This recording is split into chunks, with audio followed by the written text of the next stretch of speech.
Venus. Two hostile worlds that suffered very different fates. One, very much alive and seething with treacherous forces of nature. The other, a planetary carcass, gouged by millions of high-velocity impacts. Both demonstrate the true horrors of planets gone wrong. Mercury and Venus, the inner planets.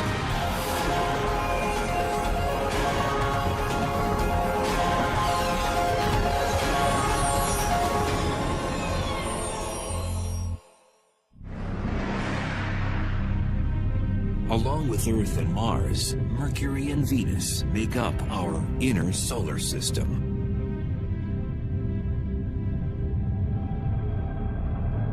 Jupiter, Saturn, Uranus, and Neptune. These planets farthest from the Sun make up the gaseous outer worlds of the solar system. Over 4 billion years, the inner planets bound enough interstellar debris to become rock solid. Why do we study planets? Why do we study astronomy at all? We someday need to go beyond the planet Earth if we expect to survive as a species for a very long time. And we need to know what's out there and what the nature of the universe is. We're studying worlds where things are exotic, but the basic processes of physics and chemistry at work are really the same that we see here on Earth. Millions of miles separate us from our rocky cousins. But a tour around Venus and Mercury reveals a common DNA. We can go to Mercury and Venus and really look at these as places, as worlds with their own histories, and then contextualize our own planet's history. Venus is the 6th largest planet in the solar system.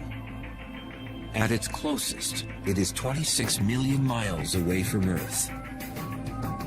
A year on Venus lasts 225 Earth days. And if you weighed 150 pounds on Earth, you'd weigh 136 on Venus.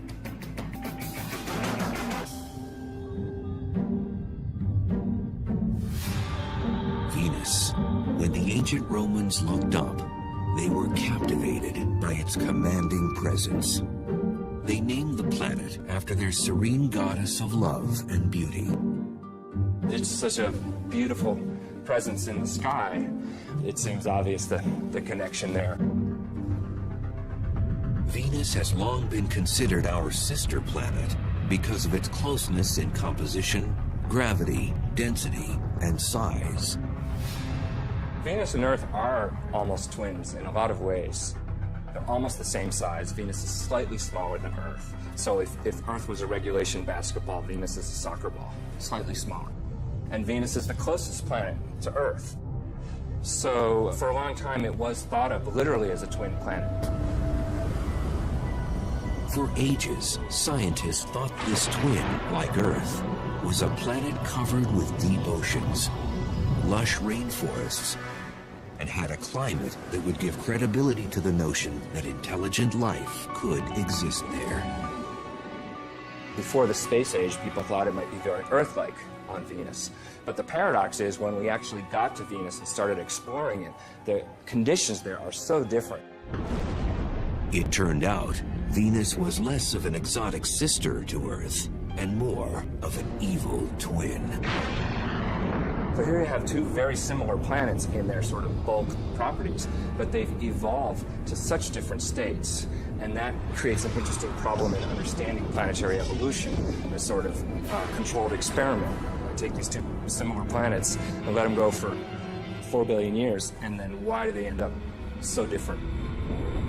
First, some of the basic differences. Venus has been hit hard with meteors. One so strong that some scientists think it may have reversed the planet's rotation. Venus has a very slow rotation, and it has what we call a retrograde rotation. So it spins backwards compared to the direction of spin of all the other planets. Because of this retrograde rotation, the sun rises in the west and sets in the east.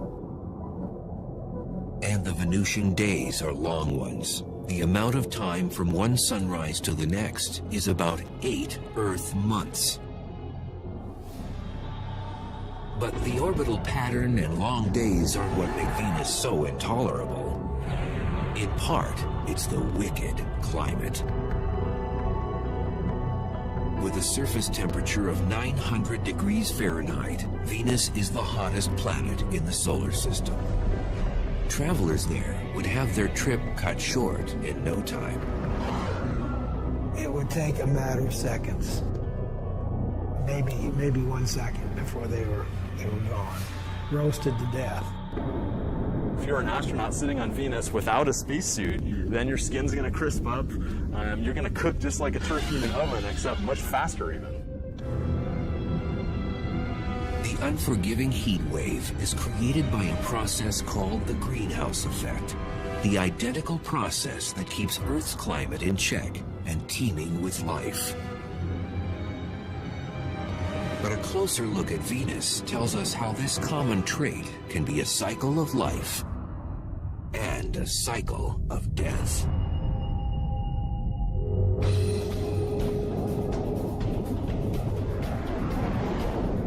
Today, our own temperature is on the rise, and scientists found the possible cause behind it up on Venus.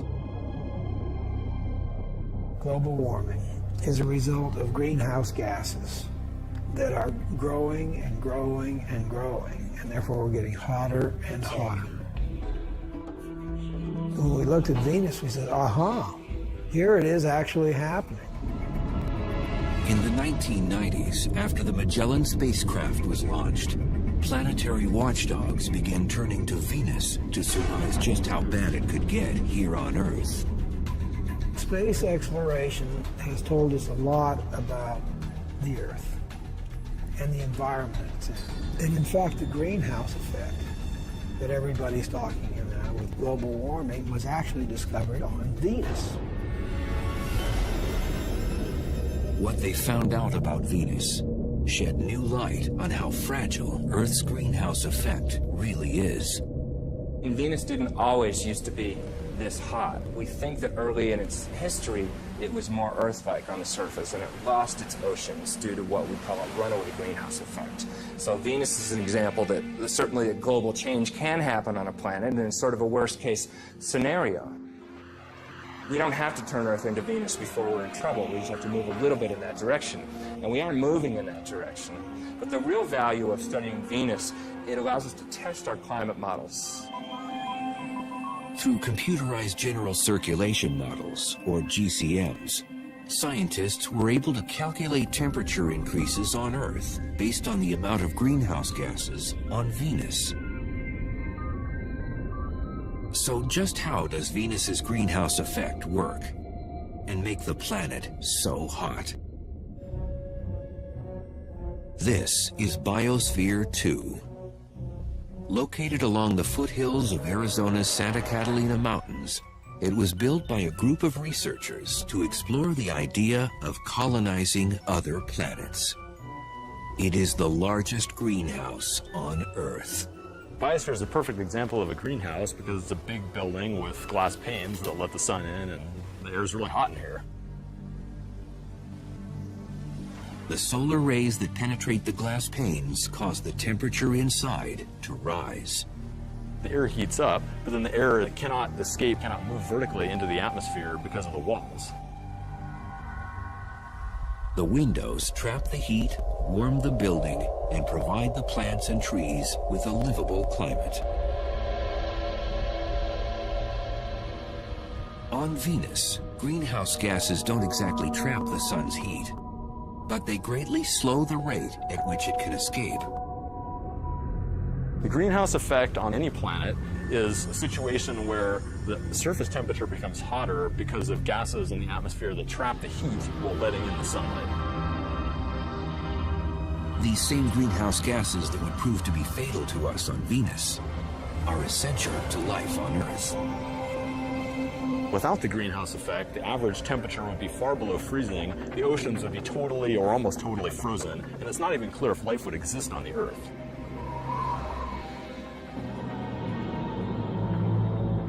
We talked about how hot it was, but why is it so hot? The answer has to do with the atmospheric composition. It's almost all carbon dioxide there. Carbon dioxide, or CO2, makes up 95% of the Venusian atmosphere. And that high volume of gas traps more heat. That's going to give you a strong greenhouse effect, and that's going to make it really hot. And that's why it's so hot on Venus. It's an extreme example of global warming.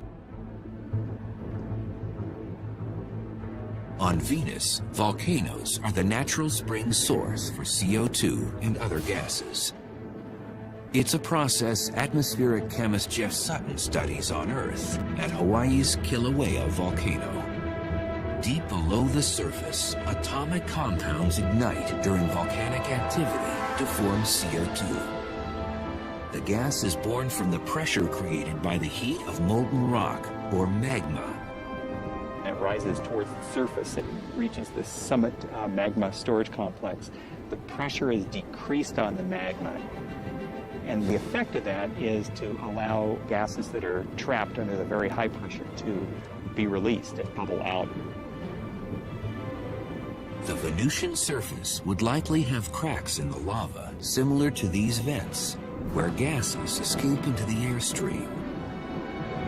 Somewhere between 8,000 and 30,000 metric tons of carbon dioxide boil out of the magma chamber each day. And it amounts to something on the order of 3.5 to 5 million tons per year. And that's just one volcano here on Earth. Venus has more active volcanoes, and that means more heat-bouncing gases. So all the CO2 just builds up in the atmosphere on Venus, which just makes it hotter and hotter.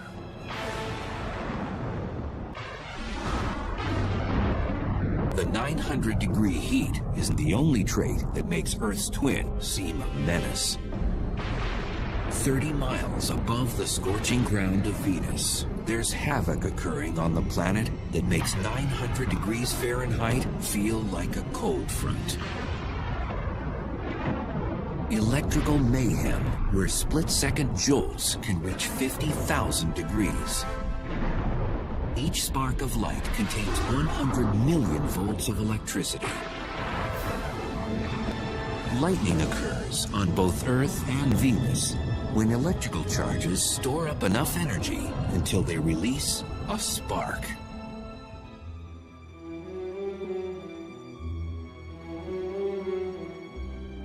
Mears Oppenheim teaches planetary physics to students at Boston University. And researchers like him get in on the action at Boston's Museum of Science. In their caged lighting exhibit, 30-foot-high domes motor up to simulate how lightning is generated on Venus. And then, it's showtime.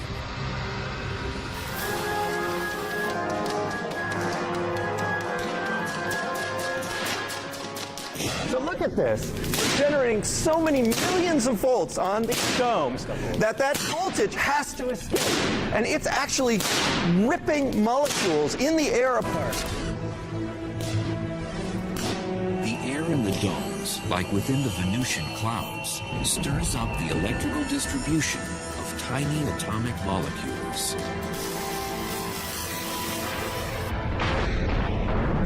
So the ripped molecules make that light as they reassemble themselves, and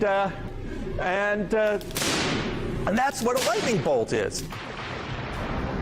Cosmic particles from exploding stars way out in the galaxy trigger lightning. When these hit the atmosphere, they provide that spark. These are particles that come from way out in the universe, into the atmosphere, and cause a shower of charged particles. And on Venus, you'd probably have real lightning to the extreme extent. You can contain enormous amounts of energy and go for miles and miles. On average, lightning hits the Earth more than 3.1 billion times a year. The number of times lightning hits the ground on Venus? 0. The atmospheric pressure on Venus is 90 times greater than on Earth because the weight of the atmosphere created by gases is heavier. This prevents Venusian lightning from hitting hard ground. Instead, it is restrained to the clouds. There's just too much resistance in that very thick air for a lightning bolt to get through. It's much easier for lightning to discharge from cloud to cloud. And besides appearance, there's little else that's Earth-like about Venusian clouds. In fact, the main ingredient that creates them is toxic enough to burn through human flesh.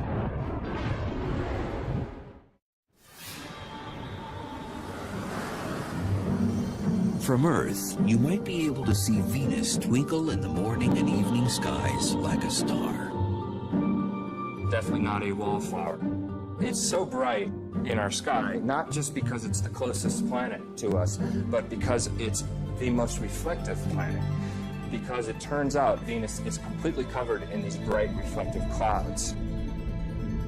80% of the sun's light bounces off the clouds that blanket the planet.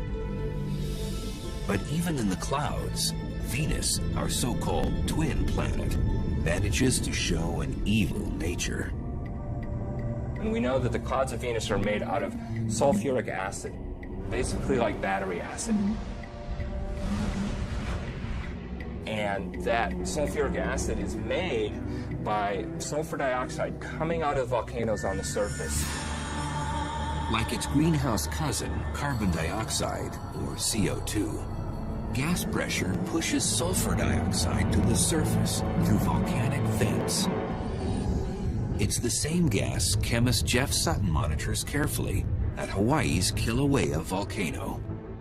The gases, the sulfur dioxide in particular, is a noxious, toxic gas. And we wear gas masks to protect our lungs and our airway because sulfur dioxide combines with the moisture in your nose and throat and forms sulfuric acid. Sulfuric acid is nasty stuff. You don't want to splash battery acid on you. You know, you're careful not to do that. It's basically the same stuff. So it would not be good to suddenly stick your hand into the Venus clouds. So if a traveler to Venus could survive the acidic clouds, the lightning bolts, the toxic air, and the heat, just how would the Venusian surface look?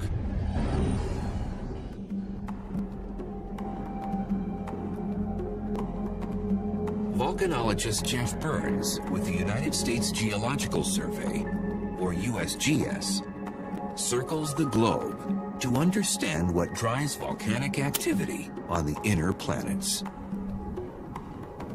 When Burns imagines the surface of Venus, he considers the dark, eerie wasteland of Kilauea's lava fields on the big island of Hawaii.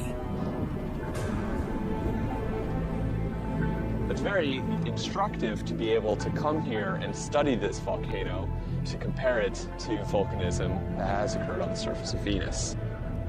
We can actually come out here to the field and study things. We can actually take samples and look at them in detail. Geologists expect the amount of volcanoes on Venus far outnumbers the 1,500 or so on Earth. Some estimates range from 100,000 to over 1 million volcanic features on Venus. With that many volcanoes, lava rock makes up 70% of the Venusian surface, just like it makes up much of Kilauea's terrain. The ground becomes solid when the lava cools into hard rock. Having a rock on Earth is our best analog for trying to understand rocks on the other planets. Basaltic rocks are the most similar to the Venusian plains. Basalt is the most common type of lava rock found on Venus and throughout the inner solar system. The minerals freeze into glass and small crystals, a total transformation from what lava looks like when it streams out of the volcano. When lava is actively flowing across the surface, it's incandescent and typically looks red. Now, quickly it'll form a silvery sheen over the top of it. and then over a period of a few weeks will turn black, such as the lava we see around me here. At 5 miles high, Mont Mons is the largest volcano on Venus. And it's left some tremendous lava channels in its wake, just like Kilauea did. Now, as you can see, the structure, we have levees here on the sides, and then internal structures as well. This is similar, perhaps, to how large channels called canali formed on the surface of Venus. However, they formed at a much larger scale. Large enough to create seemingly endless miles of canali across the Venusian landscape. Consistent in both width and depth, the canali are much longer on Venus than on Hawaii because of environmental conditions on the planet. The dense atmosphere and hot temperature slows the magma from cooling into solid rock.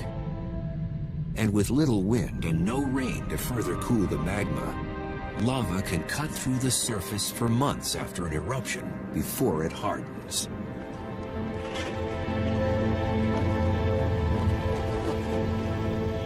On Venus, if you did see layering, you would expect to see layer after layer of volcanic rock that would all be relatively black and basaltic in composition. You would probably see little bits of color due to potentially oxidized iron, which would look red.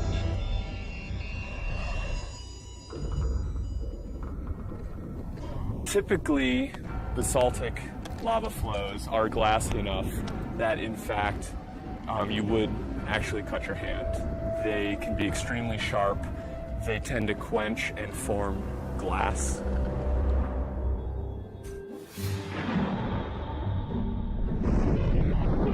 And then there are the skies. That heavy Venusian cloud cover diffuses most of the direct sunlight. So it would be a lot darker on the surface of Venus during the day than it would be here on Earth. Also, because the light is scattered very efficiently, you tend to lose shadows. So everything is lit fairly consistently across the surface. And then additionally, because of the composition of the atmosphere, everything would tend to have more of an orangish tinge to it.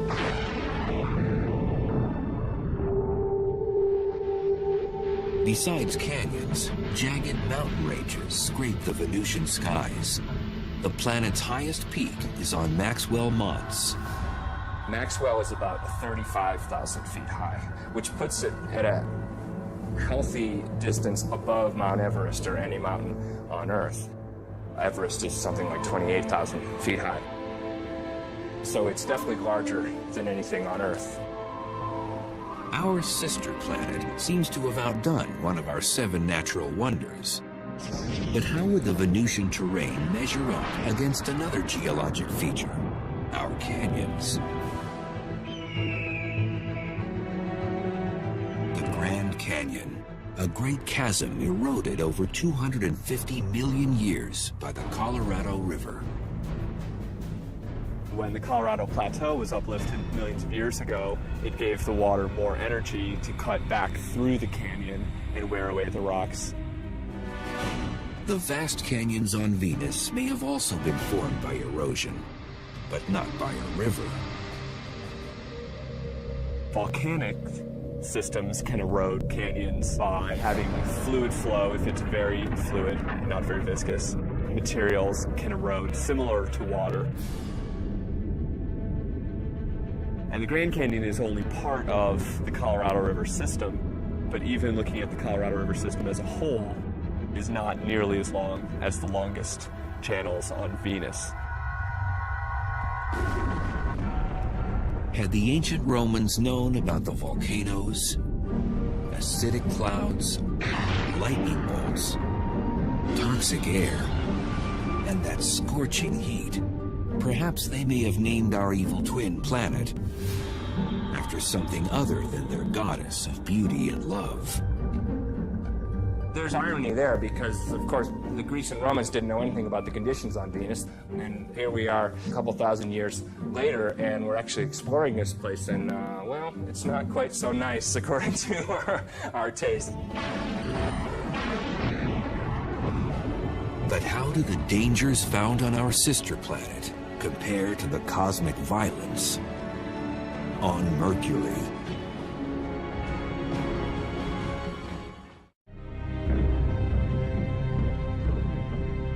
"48 million miles away from Earth, Mercury's dust-covered hills and empty plains stretch as far as the naked eye can see." It's a colorless body. It does not have really any colors like you see on Mars or the Earth or even Venus for that matter. Dr. Robert Strong, with the University of Arizona's Lunar and Planetary Lab, has been a chief authority on planetary geology for more than 35 years.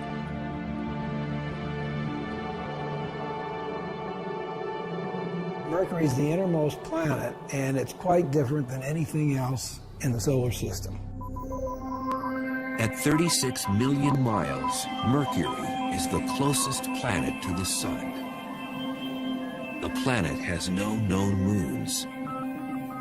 Mercury has no atmosphere. And it's a naked eye planet, visible on Earth during the twilight hours.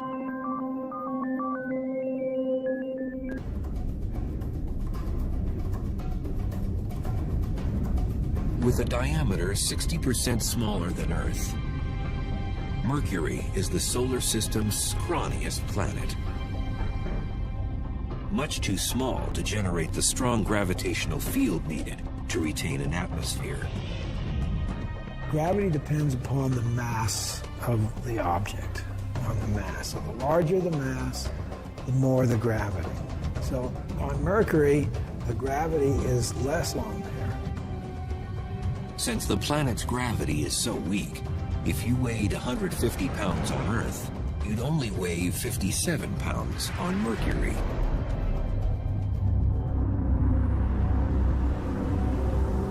Planet size matters when it comes to the internal heat needed to sustain geologic activity.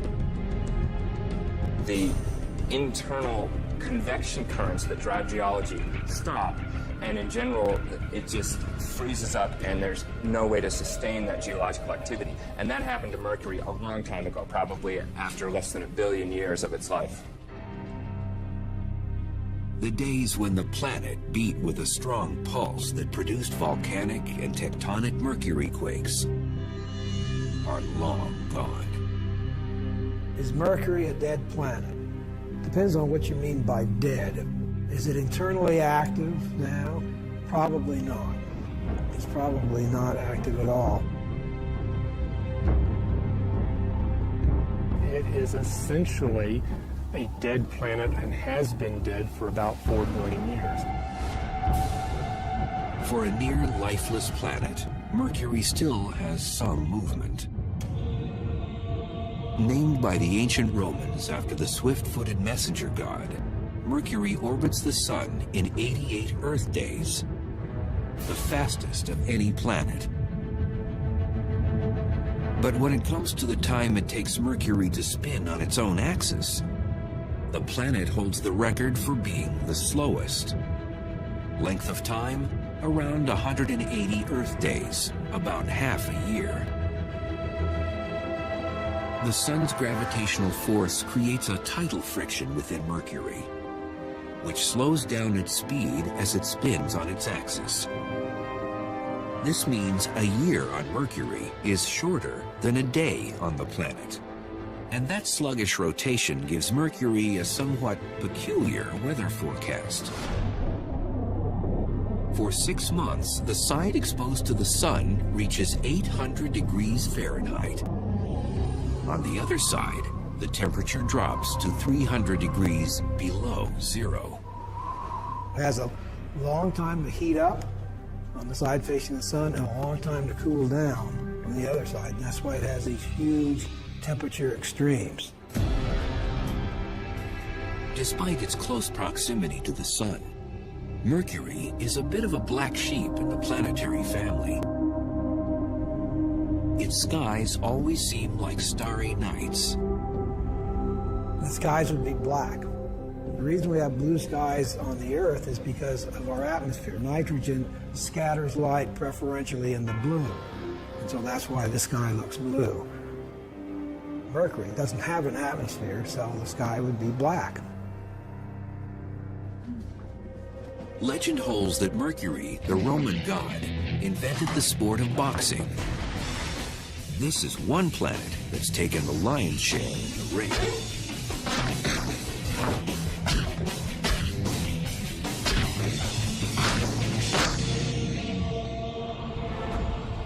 Mercury has had millions of meteors and asteroids explode on its surface because it doesn't have an atmosphere to protect it. Our atmosphere guards Earth from most impacts, like a force field. When a small object slams into it, usually at more than 10 times the speed of a bullet, the collision with air molecules vaporizes it into a gas. The Earth is shielded from small impacting objects by this wonderful thing that we call the atmosphere. And for small objects, weak objects, they will be completely destroyed by those forces long before they get here to the geologic surface of our planet.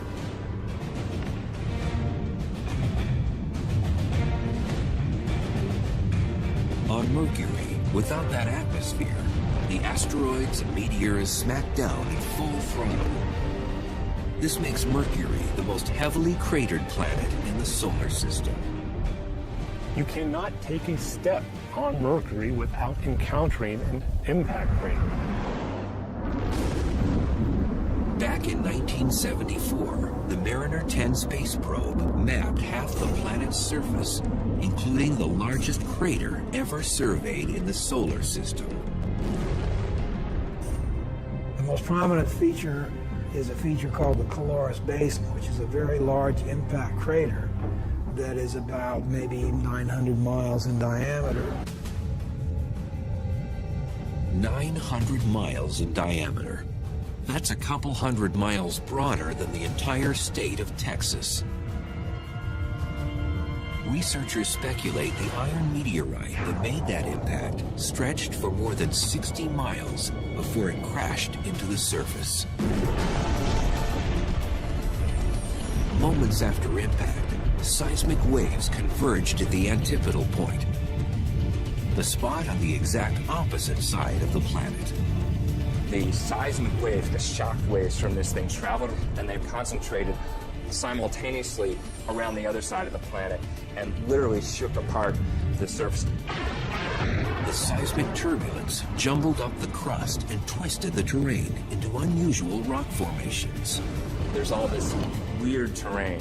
In fact, the technical term is weird terrain. Because you look at it and it's just weird. It's this jumbled up and hilly and doesn't make any sense according to most geological activities. It's just very rough and looks as though somebody kind of scooped up the surface and just kind of dropped it down. Pre-existing craters suddenly became crude hills, some 6 miles wide and a mile high. In fact, the amount of surface elevation could have been on the order of a kilometer or two in just a few seconds. It would have been horrendous. Scientists have no way of knowing exactly when the Caloris impact happened, but they can surmise one thing. If an asteroid the same size crashed into the Earth, the impact would be catastrophic and wipe out human civilization.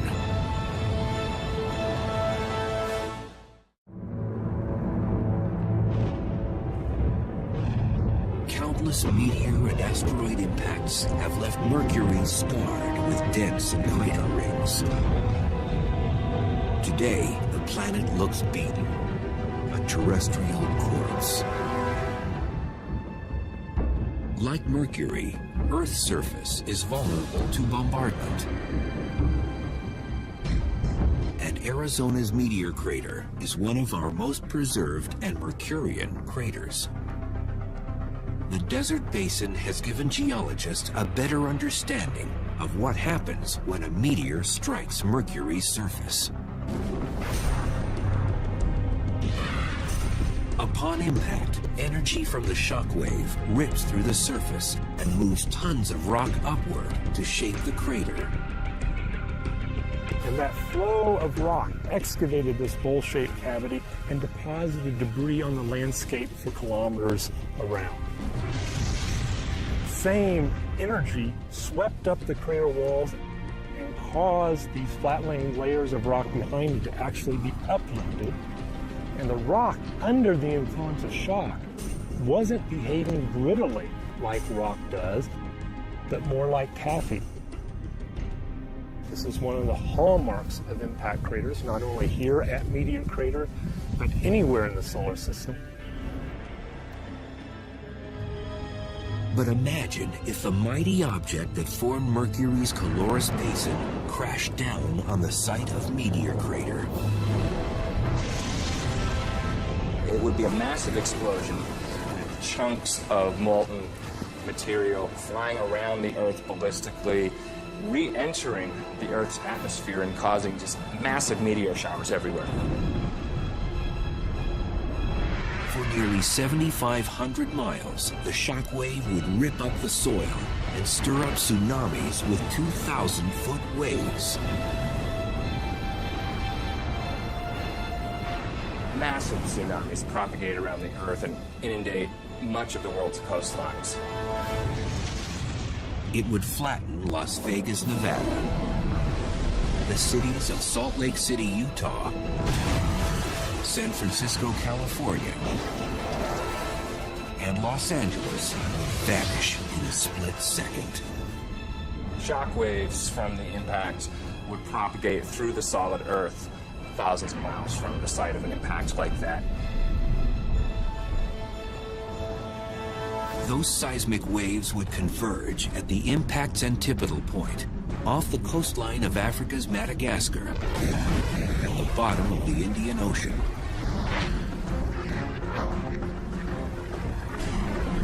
Suddenly, a mountain range would explode through the ocean floor and crash up to form that weird Mercurian terrain.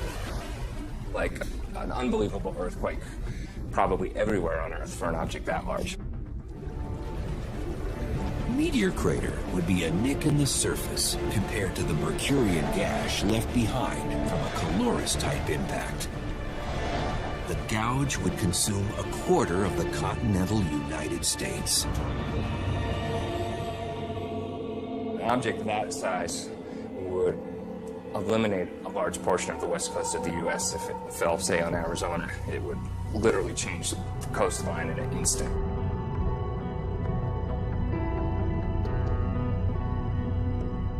Back on Mercury, those craters give it an iconic stature in the solar system. And some of these pockmarks harbor mysteries. When the radar at Puerto Rico's Arecibo Observatory honed in on Mercury's poles, it picked up something that left researchers befuddled. Ice, of all things. One of the hottest bodies in the solar system, and it has ice in the poles. And the reason it has ice there is because Mercury is a heavily cratered surface. And so craters in the polar regions, the inside of them, are constantly in shadow. That's because Mercury is vertical relative to the plane of its orbit. So some crater floors never receive light or heat from the sun. But with no obvious water source on the planet, that begs the question, how did the ice get there? Scientists believe the mystery ice could have come from a comet.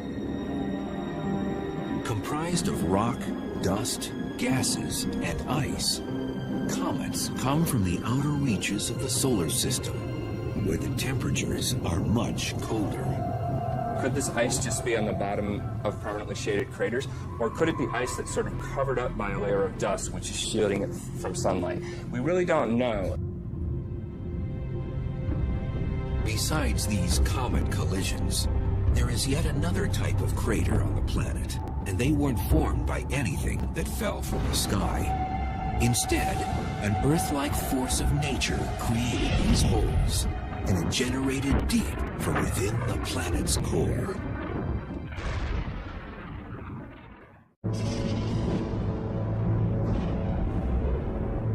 Mercury. A closer look at its terrain by scientists reveals that some of its craters could have been formed from something other than asteroids, comets, and meteors. We do understand that the dominant geologic process that affected Mercury, at least Mercury's surface, is impact cratering. The second most important geologic process to affect Mercury is volcanism.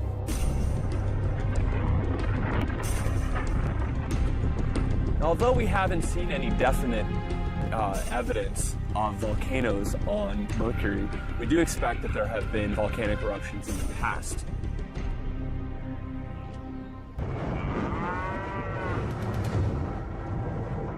This remote cow pasture, a 3 hours drive north of Phoenix, might contain a telling link to Mercury's volcanic history. The cratered hills are extinct cinder cone volcanoes, and geologists suspect similar ones can be found on Mercury. This is a cinder cone. You can see behind me there's a large crater in the center, which is typical of cinder cones. These volcanoes do have their differences with Mercury's cinder cones. Because Mercury has less gravity, we would expect the cinder cones that form to be much wider and much flatter. All volcanoes erupt when the pressure from the magma or molten rock inside is greater than the strength of the rock containing it. Pressure increases for two reasons: too much magma and too much gas. And when pressure increases in a volcano, it usually has one place to go. Lava comes up to the surface and erupts explosively. You have a vent area and you have what's called a fire fountain. If the pressure is great enough, its force can spew lava higher than 100 feet on Earth. But on Mercury, with such low gravity, the fountain could eject lava 30 stories high.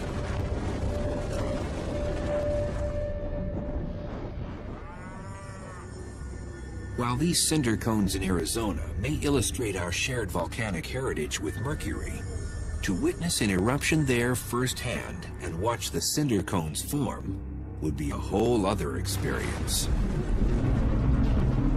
First, without an atmosphere, a plume of ash and smoke and debris wouldn't billow across the landscape. That material would go into essentially a vacuum of space because Mercury doesn't have an atmosphere, so that material would break up much more. Also on Mercury, you wouldn't be able to hear the loud eruption. Since Mercury has no atmosphere, there's no way of transmitting sound. So if you were on Mercury and playing a guitar or a ukulele or a piano, you would not hear anything because there is no atmosphere to transmit that sound. So it would be just complete silence. Back in 1974, Mariner 10 surveyed only 45% of Mercury's surface on a flyby mission. 30 years later, NASA launched the Messenger spacecraft. The satellite will map the entire planet and transmit data to eager scientists with a deluge of unanswered questions. I want to see the other side. I don't know what's over there, and that's been bugging me for 35 years. Is it like the side we saw, or is there something very unusual and different? But even with resources being earmarked for future exploration of this rumpled dwarf in the solar system, exactly how different or similar we really are may be left up in the air.